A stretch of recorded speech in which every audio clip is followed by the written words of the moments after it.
Good morning, everybody. Thank you so much for joining this morning. I'm your host, Chayla Mendez, and of course, it's our Health Talk Wednesdays. So we have Dr. Jana Phillip. Thank you, as usual, for making it here with us. Thank you. Good morning. Super. Now, today, we're going to continue. Of course, it's Breast Cancer Awareness Month, so I want to make sure we highlight that again. But we're continuing. It's our part 2, and knowing is half the battle, as we said before. So you need to get screened, and we're going to talk about detecting cancer. Yes. So screening tests are used to find out about cancer before a person actually has a symptom of cancer. So we're going to talk about breast cancer. We're going to start up talking about breast cancer.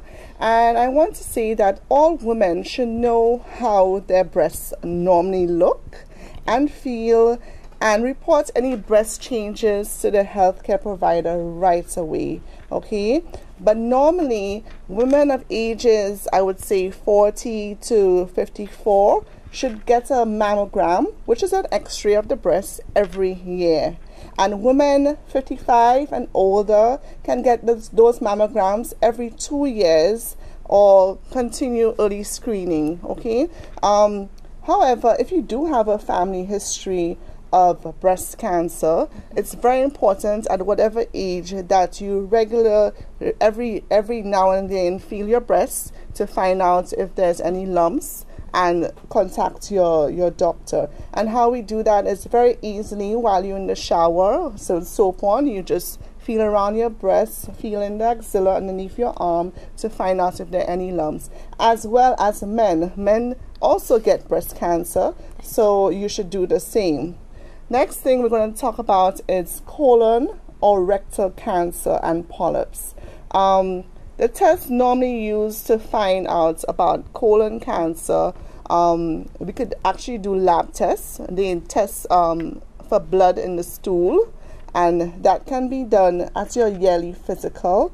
But it's important to do colonoscopies where the doctor uses a camera up the back passage and has a look of your colon to see if there's any polyps or cancer, and that can be done every 10 years from the age of 50 in both men and women. However, if you do have a strong family history of colon cancer or rectal polyps, that may be started a lot earlier than that.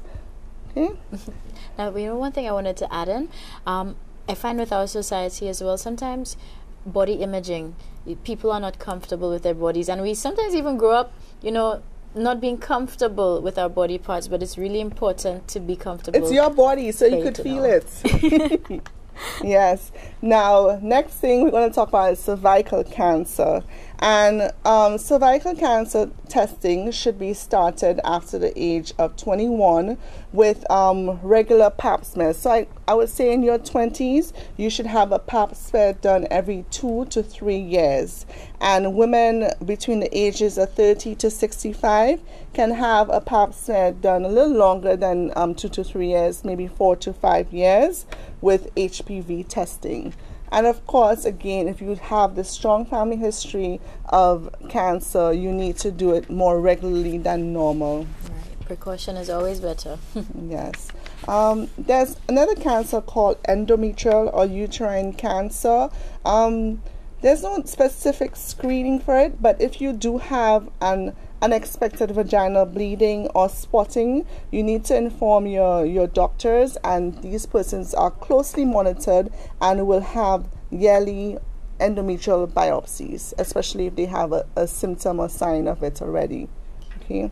Lung cancers, we don't specifically screen for lung cancers, but if you at risk of lung cancer, meaning that you have a significant cigarette smoking history, you between the ages of 55 to 74 years old, the doctor may do an annual CT scan of the chest for screening of lung cancer. And lastly, we're going to talk about prostate cancer. Okay, so this it's a very significant cancer in men, especially African American or West Indian men, and should be started at earliest as age 40. You should have, when you go to your doctor, your yearly physicals, you should have a rectal examination done. But at age 50, doctors do regular blood testing the PSA, the prostate test, which will help in the screening of prostate cancer. So basically, I want to let St. Lucia know to take control of your health and help reduce your cancer risk, okay? Stay away from all forms of tobacco, get and stay moving healthy weights, limit how much alcohol you intake, protect your skin, use sunscreens, know yourself, know about your family history, and know the risk involved, and get regular checkups with your doctor.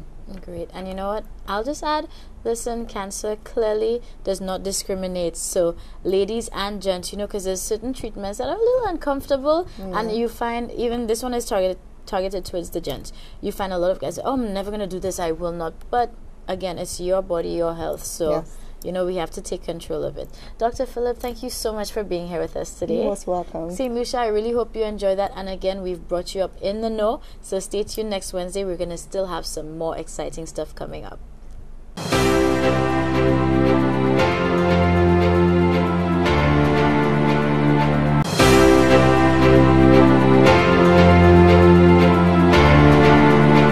Morning, how are you doing? Thank you for joining us, St. Lucia. You're watching This Morning.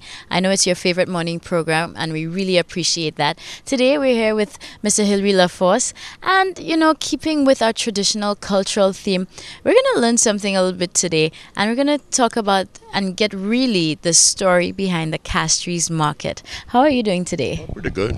I imagine you're quite fine yourself. Oh yes, I'm doing good, and again, just eager to find out, you know, all the information we're going to learn right now, and maybe things we didn't even know about the market. So okay, the Castries market, it's called La Place in the Creole language, and that name came about when many years ago, before there was an actual establishment like the market, people used to congregate around the square. It's now called Derrick Walcott Square, but it was Columbus Square. And by virtue of persons coming out there to relax and spend a Sunday evening and other times, persons began to go around with their goods to sell to people. And as a result, it is called La Place, in English meaning the place. And when it grew gradually, the municipality of Castries thought there was need to establish a permanent home for that La Place. Put up a building so that persons could be comfortable to come and buy, you know, to be out of the elements. And so that Castries market was established many years ago, before the Castries fire, the last Castries fire of 1948, which basically ravaged the entire town. So the name La Place is maintained. It's a St. Lucian Creole name, because the French term for a market is marché or marché. But we use it La Place in St. Lucia. I've noticed that it's taken on, but some other countries do use the term La Place also. So we can say in St. Lucia have developed some Creole words, and they are an expression, and it has stuck. Now this market has a cultural aspect to it, because it's one of the places where one can go and bargain and argue over price. You cannot do that in a shop with any shopkeeper. And more recently, supermarkets are basically doing the very thing this Castries market is doing, selling provisions, selling vegetables, and all other craft and so on. And you wouldn't go to the supermarket and say, look, man, that place is too high, could you bring it down? Whereas at the Castries market, one could argue with the vendors and say, okay, tea bagay salas ato share, as a matter of fact, prices at the market tend to change. It vacillates depending on who's coming. If the person sounds very good, speaks very good English, the prices increase immediately. It's true. But if you are able to speak the Creole, and argue, then they will come down with the price. It's really what is called a true market, a real true market, where you can bargain. Everybody's aware of what's available and what are the prices, and so you can go out there. And the other aspects of our culture is the fact that people meet, particularly Saturday morning, which is the day for market, Jour La Place. Housewives meet their friends right there, and they discuss all kinds of activity. Talk about their friends, talk about what happened during the week, and so on. And that continues up to today. Now, you cannot do that in a supermarket.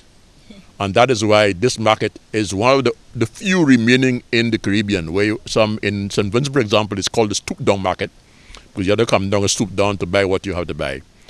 Up to this point, things are not weighed out there.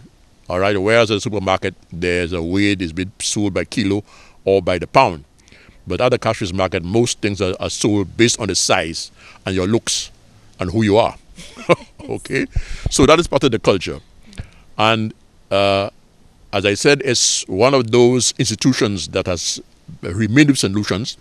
It will be there for a long, long time. I can't see the Scott Street municipal market going anywhere or going out of our culture completely, except if one decides, well, let us redesign Scott Street and forget about it. But I have my doubts that this will happen. So the La Place continues, and as a matter of fact, people like you have places like La Place Salison. People have taken up this name to describe other areas. And the La Place is very important. When people talk about Creole, they tell you about La Place Assul l'Angleterre pour Fig. All right, the meaning the market. All right. So it is again part of our culture. It is something that we in St. Lucia are proud of, and I think it will continue. And guess what? There's all types of merchandise are sold there. At one time, they used to sell coals. It's hardly sold there, but they still have some places where there used to be a coal market. There used to be an abattoir just next door. There's a fish market. In fact, there's one big complex, but now these are separated. The fish market is further up in Sans Souci, and there is no slaughtering house as before in the early days. But apart from that, people sell all kinds of fruits, vegetables. There's, as you know, the arcade. There's all kinds of clothing that have been sold out there. So it's one big package for St. Lucians to go out there and not only buy, but to meet their friends, meet people, and congregate and socialize. Great. Now listen, St. Lucia, I knew this would be interesting and absolutely amusing, and even I learned some things that I didn't know about the market.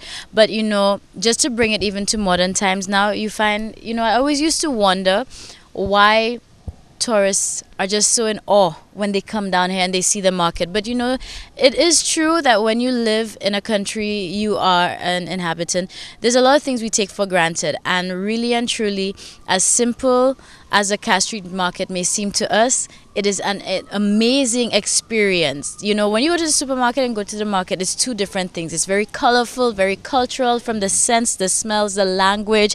And now, you know, I can absolutely understand exactly why persons and visitors are so fascinated and always want to go to the market. So this is the story behind our beautiful market, and now you know it, of course, right here with us on This Morning.